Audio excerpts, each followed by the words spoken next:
এশার নামাজের পরে ছোট্ট একটি দোয়া কয়েকবার নিয়মিত পাঠ করবেন, আল্লাহ আসমান থেকে গায়েবী রিজিক আপনাকে দান করবেন। এই দোয়াটা নবীজি সাল্লাল্লাহু আলাইহি ওয়াসাল্লাম নিজে তার মেয়ে হযরত ফাতেমা রাদিয়াল্লাহু তাআলা আনহাকে জানিয়েছেন। নবীজি সাল্লাল্লাহু আলাইহি ওয়াসাল্লামের দরবারে একবার কিছু বকরি আসলো হাদিয়া, অনেক বকরি আসলো হাদিয়া।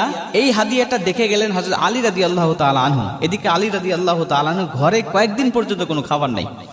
এগুলো দেখে চলে গিয়েছেন বাড়িতে, গিয়ে ফাতেমা রাদিয়াল্লাহু তাআলা আনহাকে ডাক দিয়ে বলছেন, ফাতেমা, আমি দেখে আসলাম নবীজি সাল্লাল্লাহু আলাইহি ওয়াসাল্লামের দরবারে কিছু বকরি হাদিয়া এসেছে, আমাদের ঘরে তো কয়েকদিন খাবার নাই, তুমি যাতা পিষতে পিষতে হাত দিয়ে রক্ত বের হয়, তুমি একটু নবীজির কাছে যাও, গিয়ে বলো সে যেন একটা বকরি আমাদেরকে হাদিয়া দেয়, তাহলে অন্তত আমরা ছেলে সন্তান নিয়ে কয়েকটা দিন অন্তত ভালোভাবে খেতে পারবো, আমাদের ক্ষুধাটা অন্তত নিবারণ করতে পারবো, তুমি চলে যাও তোমার পিতার দরবারে।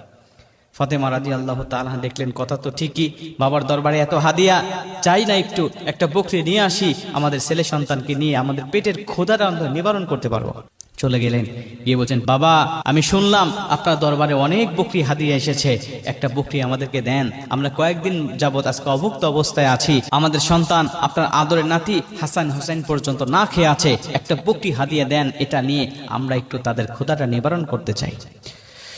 মুসলমান ভাইরা আমার, নবীজি সাল্লাল্লাহু আলাইহি ওয়াসাল্লাম ডাক দিয়া বলেন, ফাতেমা, তোমাকে আমি এমন একটি দোয়া শিক্ষা দিতে চাই, এমন একটা আমল বলে দিতে চাই, যে আমলটা যদি তুমি নিয়মিত করতে পারো ফাতেমা, আমি নবীজি বললাম আসমান থেকে আমার আল্লাহ তোমাকে এত রিজিক দান করবে, এত গায়েবী সম্পদ দান করবে, তুমি খেয়ে শেষ করতে পারবে না।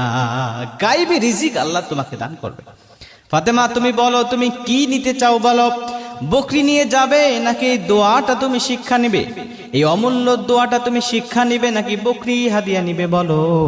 ফাতেমা ডাক দেয়া বললেন, বাবা, যদিও কয়েকদিন ধরে আমাদের বাসায় কোনো খাবার নাই, বাবা, একটা বকরি যদি আপনি হাদিয়া দেন, এটা খাইলে 2-1 দিনের মধ্যেই শেষ হয়ে যাবে, কিন্তু আপনি যদি অমূল্য সম্পদ আল্লাহ পাকের পক্ষ থেকে পাওয়ার মতো কোনো আমল বলে দেন, ওটাই তো হবে আমাদের জন্য শ্রেষ্ঠ একটা মাধ্যম, কারণ এই দোয়া, এই আমলটা, এই রিজিকটা কখনোই শেষ হবে না।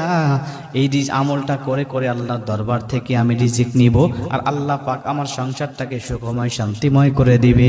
নবীজিকে যখন ফাতেমা রাদিয়াল্লাহু তাআলা আনহা এই কথাটা বললেন, নবীজি সন্তুষ্ট হয়ে গেলেন। ফাতেমা রাদিয়াল্লাহু তাআলা আনহাকে নবীজি ডাক দেয়া বলেন, ফাতেমা, তুমি আসলেই বুদ্ধিমত্তার পরিচয় দিয়েছো, তুমি চলে যাও আলী রাদিয়াল্লাহু তাআলা আনহুকে নিয়ে তুমি নিয়মিত আমলটা করতে থাকো, আমি নবীজি কথা দিলাম তোমাকে আমার আল্লাহ অগণিত রিজিক দান করে দিবে, অগণিত রিজিক আল্লাহ তোমাকে দান করবে। আমলটা কি?